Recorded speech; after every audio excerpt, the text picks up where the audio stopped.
Uba day maya El Siang Shai uba day u editor ke kot kubor maupor ulah syakjit kum presiden bertemai ke Shillong Press Club SPC lingba ke election bala penlong ha kasantrik naitung kata hadin kat sausnem kenti.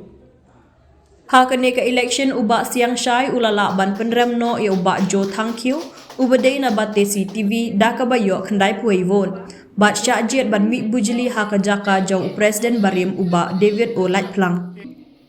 Ha kene ke election bala penlong da katanat Directorate of Information and Public Relation la sakhi halor ka jingwan ya shim benta shidrem da kinong thok kubor naki benta baper ke jela. Barok ki don haduk shispa nrip saumut kinong thok kubor bat dekat ke SPC ki balawan ya shim benta ha kene ke election ha ka ba uba Jo Thangkiu ulayo nrip pun yo vote kat ba uba Raphael Warjeri na ka Media Plus ulayo tan nrip vote. Uba Dominic Savio Dingdo na ka T7 News ula job so klem dadon ki banya aireng kum u General Secretary ka SPC.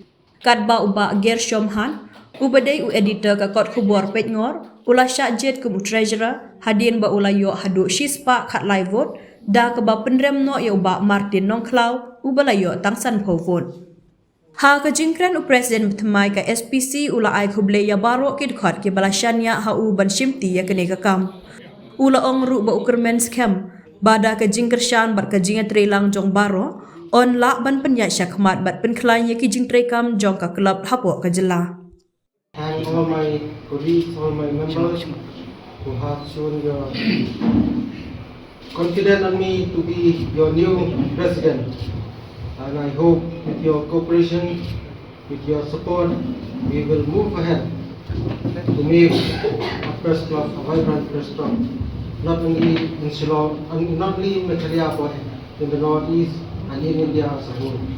I would like to thank all the members for making the election a really smooth and a successful one. I also would like to thank the commissioner, the director, and all the officers of the DIPR who has conducted a smooth and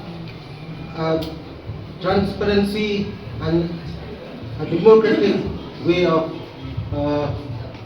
conduct an election today, and we hope from today onward we will move ahead so that all the pending programs will be implemented from now onwards.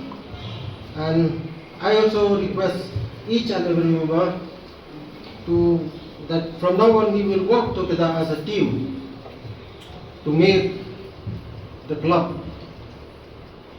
a more functional and a more active club in the state. Thank you so much.